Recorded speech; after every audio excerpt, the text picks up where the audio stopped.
So here we are, back again, the final video of this pay-per-view. We're at the main event, and this was the pairing, the unlikely pairing that has gone on longer than expected, but it's a welcome length, is RK Bro, which I am a big fan of. They won me over. I mean, I thought it was cool at first, but then it got annoying, and then now it's, you know, it's just, I appreciate it. It's a good pair. Who knew that they would last this long? I had no clue. No clue. I just think they were like, oh, we need something to rhyme and end with RKO. And they were like, oh, let's go RK Bro. And a great pairing, though. Yeah. This reminds me of X-Pac and Kane. It just never should have went together. I just want to point this out. Now, you mentioned the sustainability when we spoke about Cody earlier. Yeah. If let RK Bro be an example of what sustainability in this genre of wrestling looks like. Because it's definitely possible. It is very possible. Like I said, they're an unlikely pair that should have never been, but it just works. Like Kane and X-Pac, I was a huge fan of that pairing, and I love it. That's still one of the highlights of the Attitude Era for me. But you just said something about... Was it? It was. Remember when he told him to suck it without the voice? Yeah, suck it. No, and... that was the highlight of the Attitude No, Era? I loved their pairing because it was so unlikely. Yeah, like, it was very entertaining. But no, you said something about Randy, and you know it's going to get us off tangent here, but that's fine.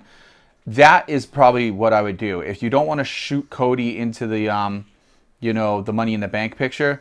I'd have him go against Randy one-on-one with a nice feud leading up to the title, because Randy and him. Where would that leave Riddle? I don't know. That's the problem. But I think Cody needs that upper echelon challenge to get himself to be accepting and saying, okay, you are going to be the next guy. They can book that safely later on down the line. Yeah, you're going to be in an elimination chamber. Right, something like that. But those two, I think, would make a great pair to go against each other. The seasoned Cody versus, you know, God status Randy Orton, who's just here to stay. And I love Randy Orton. I've been a huge fan of Randy Orton. Randy Orton is a babyface or heel against Cody? A heel. Oh, so you got to break up RK Bro. I know. So that's the thing. Man. But anyways, the main event is RK Bro versus the Bloodline versus the Ones and Roman freaking Reigns. No, you've got your boy Drew. Oh, and Drew McIntyre. My bad. Sorry, Drew. You're not an afterthought. But okay, so this is a match that I feel like we've seen on a SmackDown or a Raw since Mania, and they've given it away for free a couple times in some unique pairings, even tags or whatever. This match, I was like, well, that doesn't have a whole lot to it. And originally, it was supposed to be RK Bro versus the Usos for unification of the tag title. And I think that would have been fine, but it did need more. So this is what I said to you off camera. I said, I wish this match was booked like King of the Ring 2000 back in Boston, where you had the six-man tag of Shane and Vince and Triple H defending the WWE title against The Rock and Undertaker and Kane. Okay. And whoever gets the pin becomes champion. And I feel like it would have been like a team thing. Like, so if like Roman got the pin, then the Usos remain champion. If Drew got the pin, then the RK Bro. And I think that would have made this much better as far as a way to unify the tag titles. I think it would have made it with more gravitas, because this felt like a house show match. Let me tell you how this should have been booked this way. A unification title, a unification match, I think trumps everything. Because if you notice, this is the second pay-per-view without no United States Championship and no Intercontinental Championship. Right. So, and this would have been the first time, to my knowledge, that the main event would have been centered around the tag team championship. Yeah. And that would have been great. That would have been a great first time. So why not have that unification match with Paul Heyman and Roman as enforcers, and Roman in the Usos corner, and Drew McIntyre in RK Bro's corner. Why not do that? I think it would be fine, but I still think adding them into the match itself with the mystique of who gets the pin would give this a lot more too. But it meant nothing. And even okay, so no, this is a nothing match. This is literally probably the match that is circulating on all the house cards leading up to this pay-per-view in all the markets right now. And I bet you anything, because it's just a way to get all your marquee guys in a match. Yeah, I think Roman could have impacted this whole entire pay-per-view and not even have to.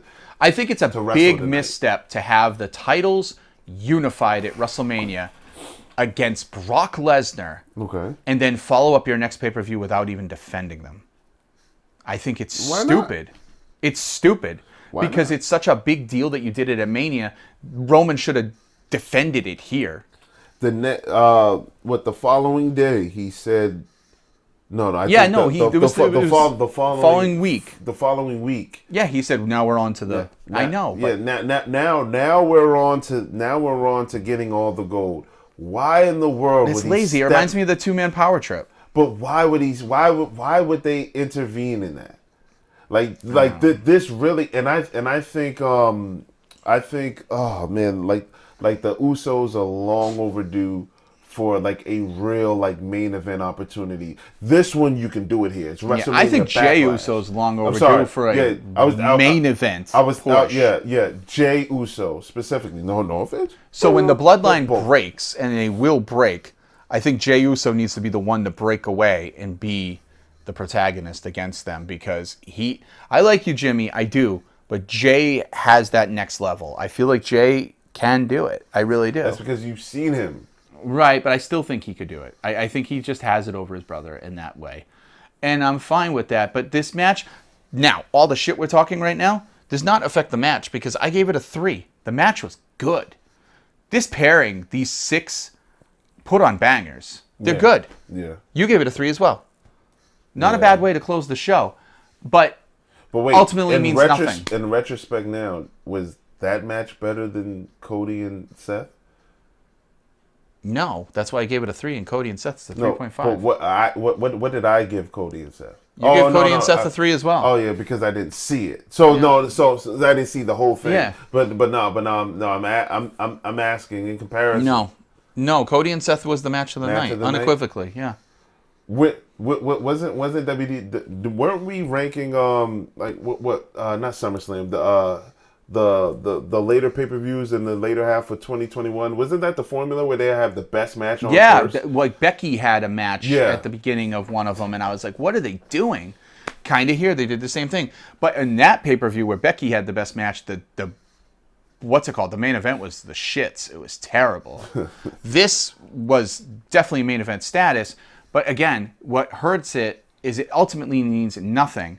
And then the other part is I don't agree with the ending of the match. I think in a match that means nothing, that you lose nothing, I think Roman could have took the fall here, or one of the Usos could have. See him lose. No, I love Roman. I think the Usos could have took the fall. You've been calling for Roman to job out for the last couple of months. Well, because I feel like it doesn't hurt him. I still love Roman. I think Roman is the best thing to come out in the last 10 years, this version. His character is the best thing in 10 years, easily. And that's what makes it sustainable. But the problem is... You think he can't look any stronger than he is? Yeah, he is God mode. But at this point, it's OP now. It's overkill. Like, he needs to... That's exactly why I was saying he really didn't need to wrestle tonight. No, I know, but since you have him in there, does he need the pinfall too? Against Drew? Here's the thing. No. He pinned Riddle. Oh, he pinned Riddle. Okay, yeah, that's right. Okay, against Riddle. I mean, but he didn't need the pinfall. If you're gonna have the Bloodline win, why don't you let one of the Usos take the pinfall? I can agree with you there. You know, but they didn't. They're like, oh, this is Roman's show, and that's fine. We know it's Roman Reigns' world. I don't mind that it's Roman's Reigns. I think you're relapsing. No, I'm not. What I mind is where do you go from here? There's no chinks in his armor whatsoever. Who is your believer? This is my problem. You want Cody Rhodes to be that guy? How in the fuck, when Roman's winning tag matches have nothing to do with him single-handedly? How you think you can't present Cody Rhodes as Brock Lesnar. I'm sorry, you can't right now. That's what I said. Give it some time. Let it marinate. How much time can you give it? Let it marinate. I don't know, Let's be patient. Let it marinate. We know that The Rock is the next Mania. We know that. It's basically set in stone, and even The Rock came out and said, basically, see you at Mania. So we know they're going to get there. Now, it's already foreshadowed. Now you got to keep everyone's interest from now to Mania, which is, 8-9 months? Does it have to be for... Or like I said, it could be for one of those. Right, and I think it might... be either for one of the belts, which is the one safe of those bet, belts is coming to Cody Rhodes, and it should be the WWE Championship because it's the one his father never got. That's what it should be. But my thing is, who the hell is going to challenge Roman Reigns? It's certainly not going to be Drew now. You've been jobbing Drew out for months on end, almost a year now. Drew didn't look weak here. He didn't look weak, but he didn't look strong. Do you know what I mean? But they still have to have that one-on-one. They're gonna have that They've had one-on-one. it But several come on, times back in I know, but do you 2019, honestly but think there's still. any chance that Drew's gonna win the title? No. But has he faced this Roman? Right. So even less chance of winning the title because this Roman's at his best. Exactly. I don't know. I mean, Roman's just gonna look strong. it's what I've said a million times. They painted themselves in. It's the Goldberg factor. It's amazing. It's great. It's a good idea. But then when you get to a certain level, you're like, now what do we do? We've run through all our toys. What are we going to do? We're going to shake up the box and pretend and make sure people doesn't have a short-term memory and think, well, we haven't seen that before. No, you've run the gambit. You've run the gambit. Now it's like, oh crap, who could beat Roman Reigns at this level? Cody Rhodes.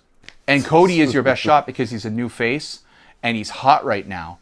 And they, just want to remind you, they still left the cliffhanger with Seth to make things interesting. I'm not saying Seth will beat him, but I'm just saying to make things interesting. Beat him. I don't know. I mean, again, they one of those belts are going to come off him. You know it. I know, but why go through all the thing of unification just to split them? I don't think they'll split them right away. If they split, it'll be like Survivor Series. Okay, so kind of like they're foreshadowing the Rock. You don't think he would have something to do with Roman losing one of those belts? Yeah, he probably could. Like knowing WWE's booking, that's likely where they're going to go with it. Yeah, and that's the thing.